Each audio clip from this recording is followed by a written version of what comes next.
Hello, I just wanted to do a little video based on something that came out about a month ago, I think. The film Moonfall, the Roland Emmerich film Moonfall. Yeah, it was full of everything, really, wasn't it? If anybody was seen it, the content was a collection of all the other stuff that's been going on in the subjects I've been illustrating and thinking about and talking about for years. Not least this fella behind me as well, and his huge books and research. Yeah, Moonfall.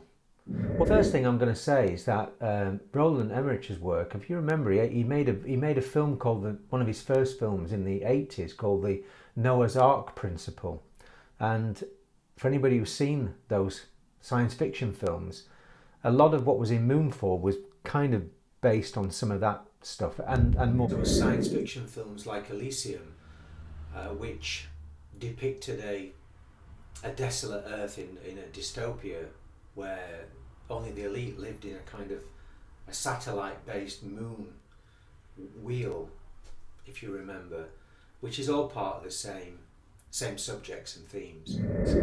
The idea of a spaceship or a battle station causing havoc on the Earth is what I've illustrated in my graphic novels over the years as well, and that's been something that is very much has been with me right from the beginning of my journey through my illustration work. One of the first paintings I made, I think I've talked about it many times in other videos, but this painting of the moon being blown towards the Earth by a demonic force as such, or the devil, or the fallen one, or whatever you want to call it. So yeah, with the Moonfall film, with these astronauts going up to deal with a satellite, and they get attacked by this kind of black, it looks like nanotech, kind of looks like graphene oxide in space, that kind of thing. The upshot of it all is that what the film is giving away and what it's talking about are all these anomalies originally with the moon. And there's the Butler and Knight book, Who Built the Moon, which was written a couple of decades ago, which talks about all these kind of scientific anomalies with the moon, like the moon is bigger and older than it should be. That's one of the first things that they uncovered, and also that it's a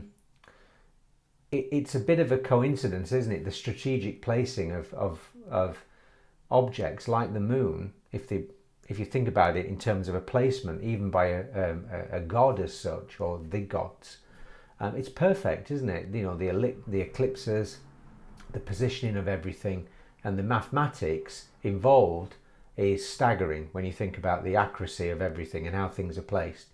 So, you know, like I said, the book by Christopher Knight, Who Built the Moon, was very much based on the subjects to a certain extent in Moonfall.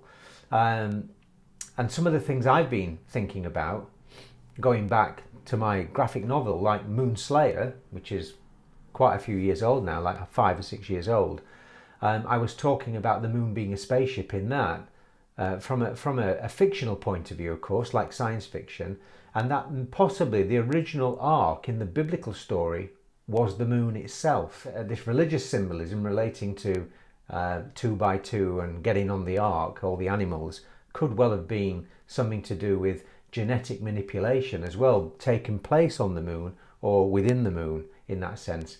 And I've painted subjects over the years to do with a schism, like some catastrophe, a sort of huge cataclysmic events on the Earth, and I've put those into illustrations. Some of them you'll probably see here, where I feel that this was caused by the moon, of course, not by anything else but the moon, and the position of the moon and how the moon was moved. Mainstream science, 10 years ago, probably a bit longer, was putting out documentaries, especially on, I think it might have been on Channel 4, which talked about the major problems and catastrophes that the Earth would suffer if the moon ever moved. And, you know, NASA are aware of all this, so that's come out in the film also, that movement of the moon, or the falling of the moon.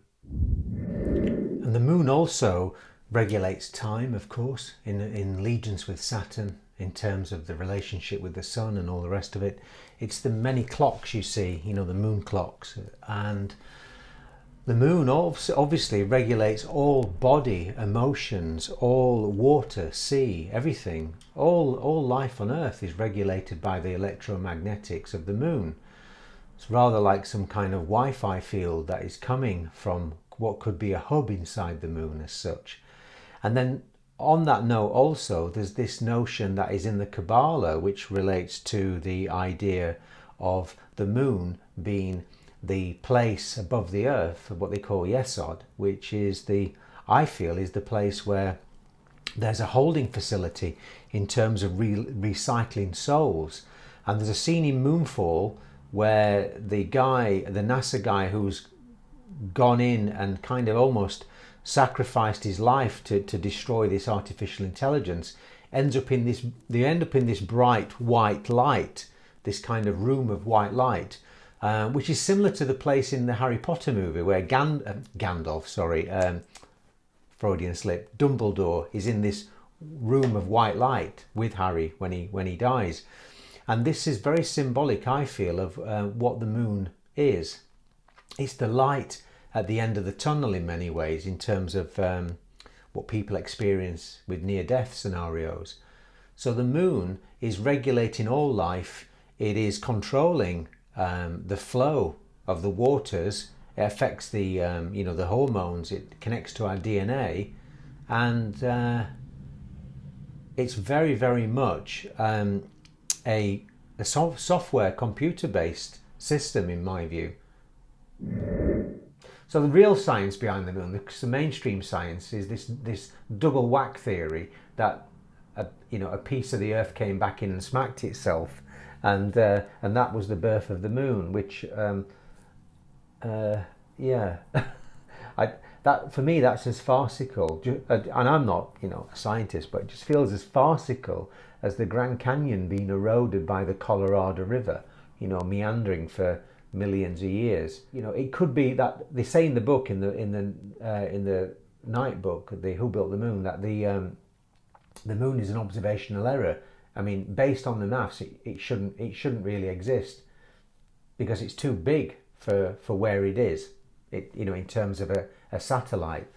Consider the fact that the moons around so-called planets like Saturn and Jupiter, where there's 40 to 60 moons there, some of them are nearly as big as the Earth.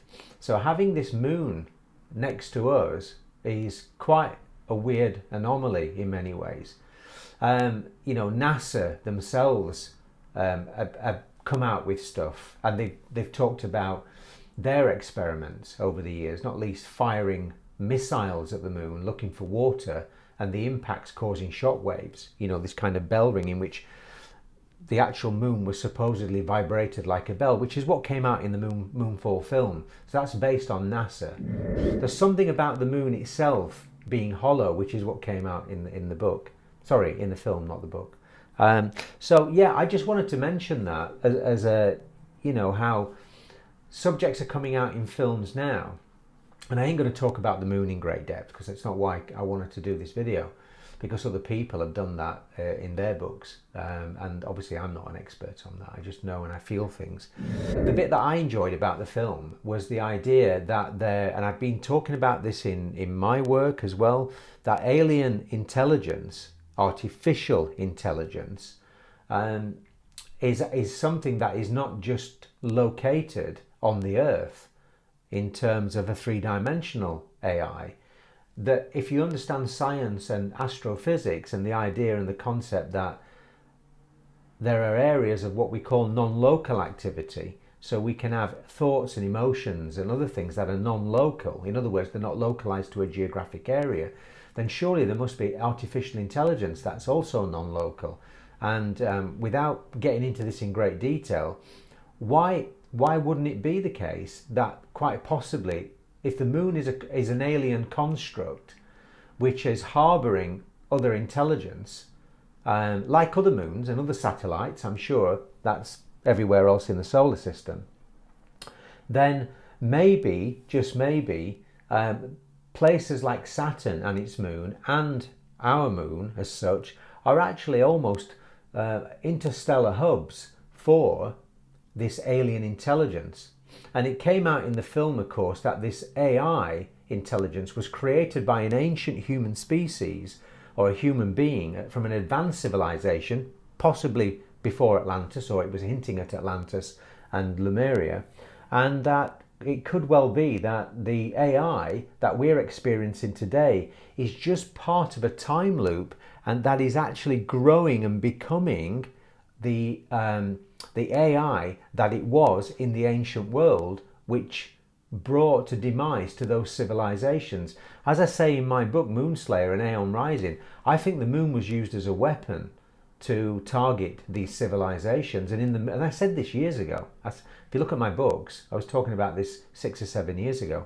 So the idea that the moon in the movie is an abandoned space station, and that it was attacked of its organic structure by this artificial intelligence, which they destroy in the film as such,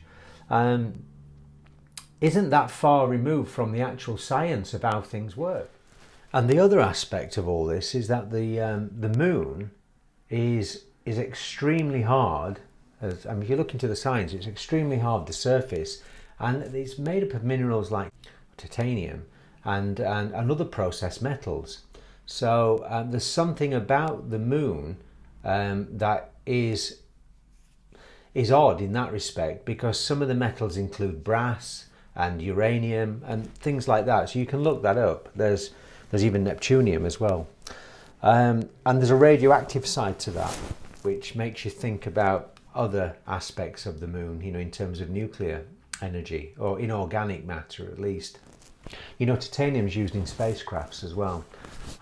So yeah, you can ponder on that one as much as you like. The other thing I was going to say is that based on the AI aspect of it was simply that what I found fascinating with Moonfall was that the artificial intelligence was everywhere. I mean, it wasn't contained to what we would understand as machine-based AI. There's 3 types of AI.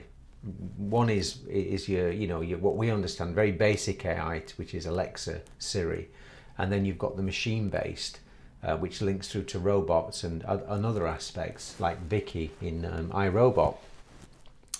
And then you've got conscious AI, which becomes conscious. And in the movie, it talks about AI becoming conscious and making decisions, like in the Skynet Terminator kind of scenario. So that's another theme that crops up endlessly in these science fiction areas. So I mean, also the hollowed out planetoid theme crops up as well all the time. The more I think about the subject over the years, the more I think that quite possibly, yes, the moon was used as some kind of weapon.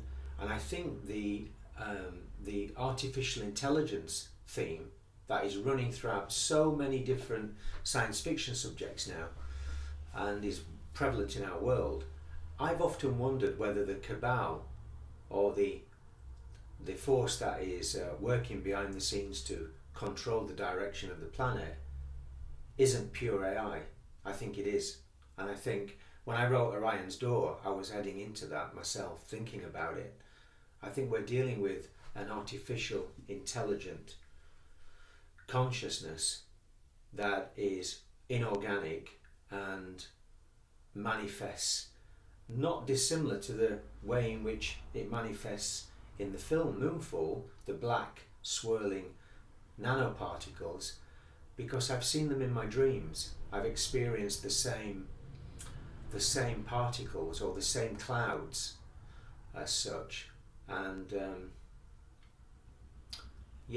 I'm inclined to think that the elite on Earth are actually synthetic, inorganic, and are purely plugged into this artificial intelligence.